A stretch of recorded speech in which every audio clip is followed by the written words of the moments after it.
看，我们现在是在独立大道，在做什么呀？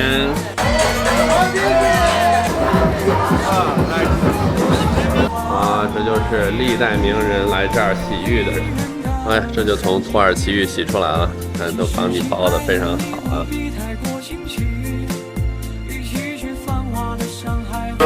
盖子来准备入场。这小哥先帮我调教一下。那我们在新城区也有一座大大的清真寺。看，我们现在是在独立大道，是土耳其新城区的一个步行街。我们身旁走过的人，其实很多人呢，一看也就看出来，他并不是土耳其人。然后呢，但是这么多人在过去的真的是几千年的时间里面，然后在土耳其伊斯坦布尔这么一个亚洲与欧洲的交界处，像一个大染缸一样融汇在一起，不同种族、来自于不同文化、不同地区的人，然后呢都来到了这个地方。人们就随处撸撸猫。这里的这种 cable car 跟旧金山市区的也很像，然后就特别短的一节，然后穿梭于这个步行街。这里还有一点感觉跟东南亚很像的就是，哇，人真的是好多呀！人多的地方呢，不光是文化上会有更多的多元性，同时呢，对它的经济发展来说，这就是一个经济发展以及吸引外国资金的一个原动力。1864年的看甜品店、老店，哇，都非常的精美。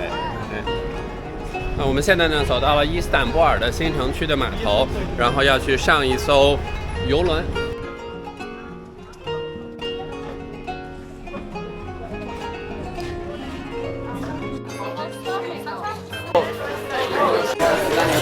你在做什么呀？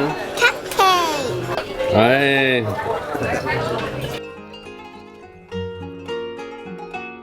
我们去上层甲板看一看。我们这座桥的一边就是欧洲，另外一边呢就是亚洲。这是一座横跨欧亚两洲的桥。开船啦！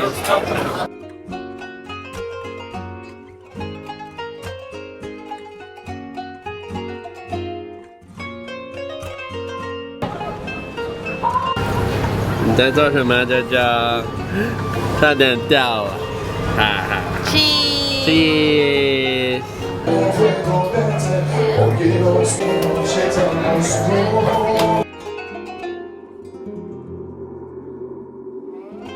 哇，我们也要跨过这座连接欧亚大陆的大桥啦。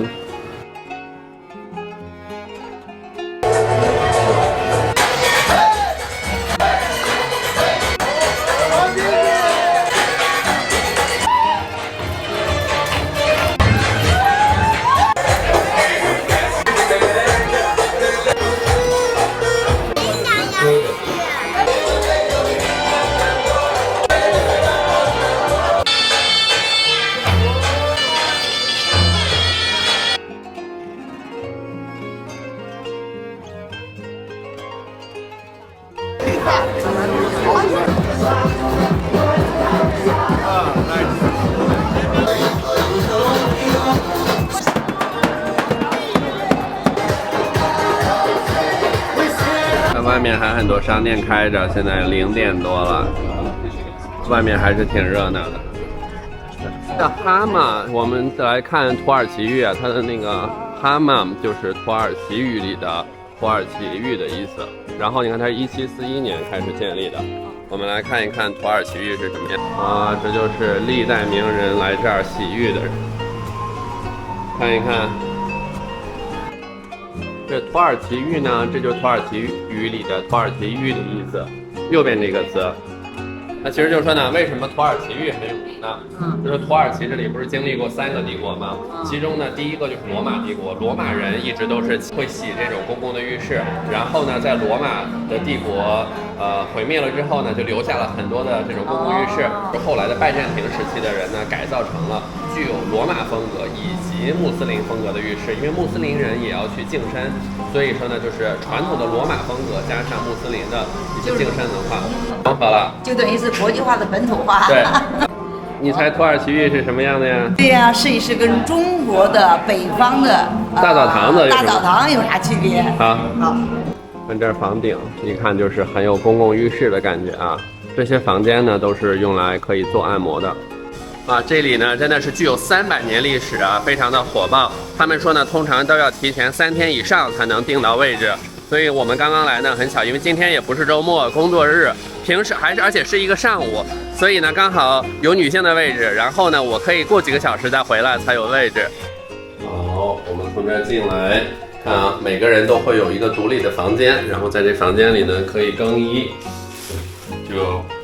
然后更衣呢之后呢就用浴巾裹住身体。这个时候呢，我们可以把我们的东西啊，然后呢，我们的包还有衣服就放在这个房间里面。然后呢，这个房间暂时就是你可以是属于自己的。然后之后呢，洗完澡以后可以回到这个房间来休息一下，喝杯茶。好，我们更完衣，换上浴巾，就可以准备进去洗土耳其浴了。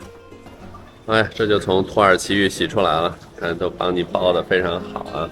然后这个区域呢，就是大家洗完澡以后喝一杯土耳其红茶，吃一点甜品，休息一下。对，整个的过程呢非常有趣啊。第一步就是先干蒸在一间桑拿室，然后它桑拿室全部都是大理石，从地面到墙面，然后看上天空，连灯都没有，全部都是就自然的一个穹顶上有几颗洞，然后光线可以自然的照进来。而整个的浴室呢，看上去可能就跟几百年前的这种古罗马浴室、拜占庭浴室没有任何区别，看不到任何现代科技啊、文明的这些元素。好，我们试一下这种传统的土耳其饮品。有一些树桂，然后甜甜的一种甜酒。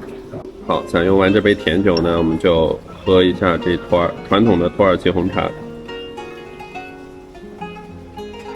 我们可以一边喝着红茶。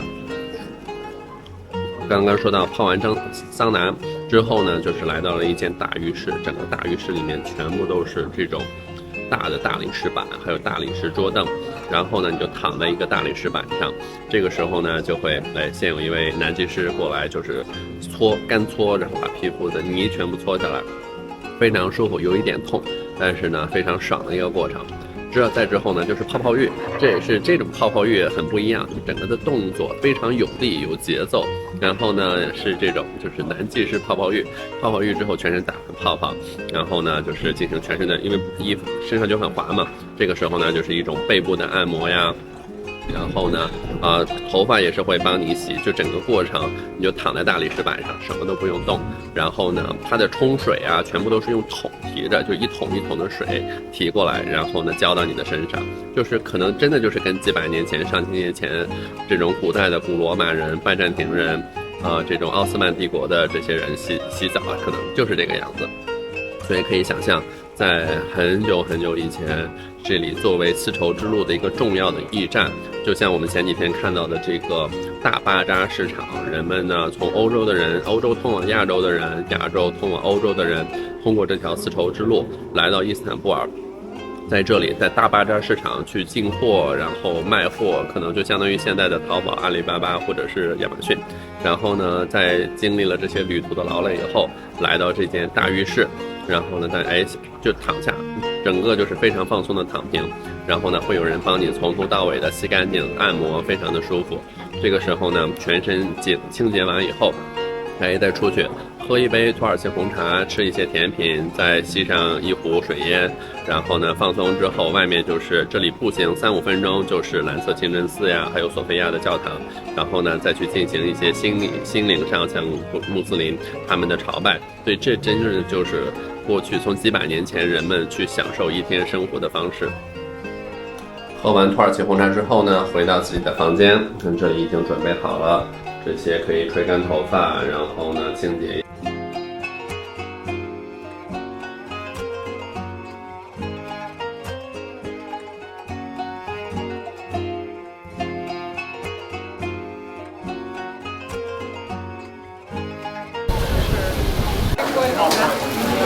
姐姐，你在笑什么？看看我这种一次性的袍子，盖起来准备入场。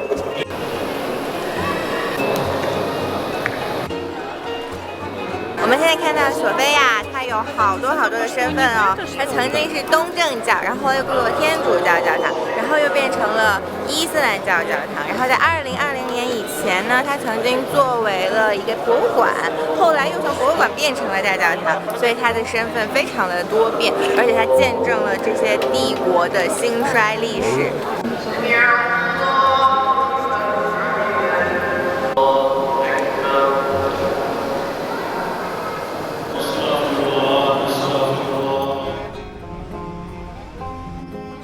土耳其的水烟呢就叫做 Hoka， 它的我刚学习了一下，最有名的豆瓣上 Google 了一下是 Lady Killer， 然后呢就是 Watermelon， 这些都是Watermelon， 这些都是本地土耳其人最喜欢的味道。我们看一看是什么感觉。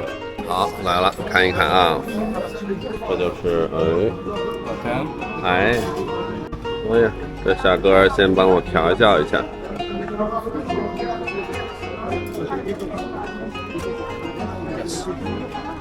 OK，Thank you。好，看这水烟啊，最早呢是源自于印度，但是呢，真的流行起来是在伊朗以及一些中东地区。哎，看有这位女士加入我们了，学习一下啊，就是说呢，它呀是从中东地区开始流行，从伊朗还有一些阿拉伯国家开始流行，然后现在就成为土耳其文化中非常关键的一个元素了。学习一下构造。从下面呢，首先是水缸，中间的环节呢叫做它的 SER， 是连接水缸的一个直立管。最上面的呢叫做 bowl， 它上面呢就是一个炭，里面真的是火热的炭来去燃烧烟草。然后说这种就是水烟呢，其实在土耳其不需要去专门吸烟的店，就是像我们在的这种餐馆呀，然后咖啡厅都是可以。人们就是轻松的会在这里面坐上1-2个小时，吸一吸水烟，聊一聊天。吸的时候呢，下面会冒泡，看。好，吸水烟呢，一定要配上一杯传统的土耳其红茶。那么吸水烟有什么技巧呢？就是说一定要轻轻，但是要深，就是轻轻的，不要猛一大口，而是很轻，但是呢，就是要深深的、慢慢的把它吸出来。又学习了一下水烟的解泡图它原理是这样的：当通过管子吸的时候，它吸的其实是这个腔体里的烟，你看，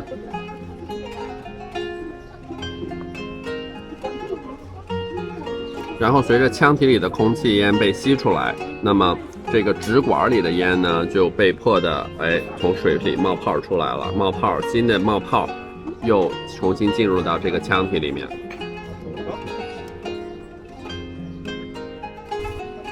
尝一下伊斯坦布尔的传统蛋饼，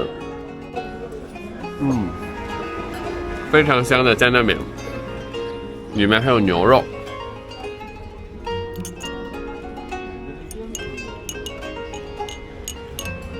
这一集呢，我们在伊斯坦布尔真的是感受到了这座2000多年历史古城的包罗万象我们在伊斯坦布尔的时候，就会感觉这是一座非常大气的城市，像我们在索菲亚大教堂看到的，它经历过不同的宗教以及不同的文明古国。拿破仑曾经说，如果世界是一个国家的话，那么君士坦丁堡，也就是现在的伊斯坦布尔，将是这个国家的首都。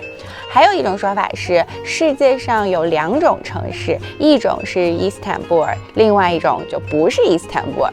人们为什么会对伊斯坦布尔有这么样不一样的评价呢？我觉得在我们看来，可能就是这种包容、包罗万象的这种气度和心胸，让这座城市经历了这么多的兴衰历史以及繁荣。到时至今日呢，伊斯坦布尔其实在土耳其，它其实不是首都，可是它的文明程度远远超过了非常多其他的城市。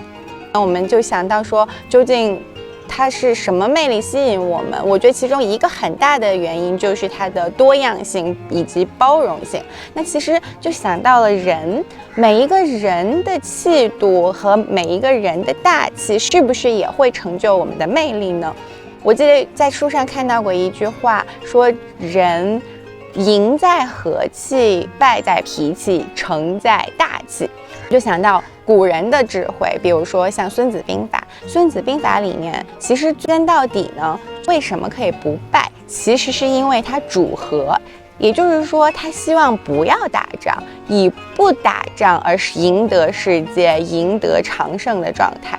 其实就要求的是一种包容，一种大气。同样，在老子的《道德经》里面，其实他也非常崇尚一种状态，就是像水一样。他说，其实水才可以永远处于不败之地。我们经常提到的一句话叫做"海纳百川"，水可以随着环境的变化，随着周围的状态而改变成任何的形状，这样它反而处于一个不败之地，以及拥有了一种泰然处之的从容，然后宠辱不惊、云卷花开的状态。而成大事者必须有大格局，需要能够包容，需要能够大气，这样才可以避免自己流于琐碎，每天斤斤计较，被眼前的事情所羁绊而放弃了远方。对世间万象能够包容，才能成就非凡的格局。所有世间万物在大海面前似乎都可以被坦然地包容着。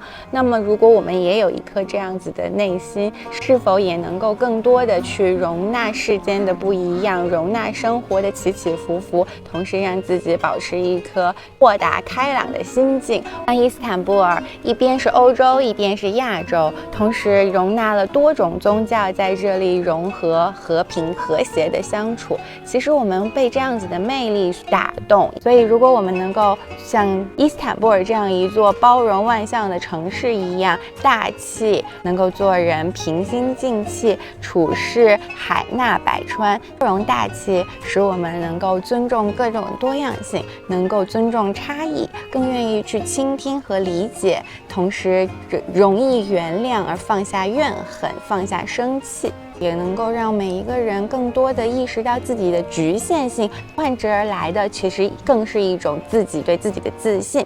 甘地曾经说过，包容大气是一种力量，而不是软弱。Charles Dickinson 说过呢，包容就是智慧的一部分，是智慧的本身。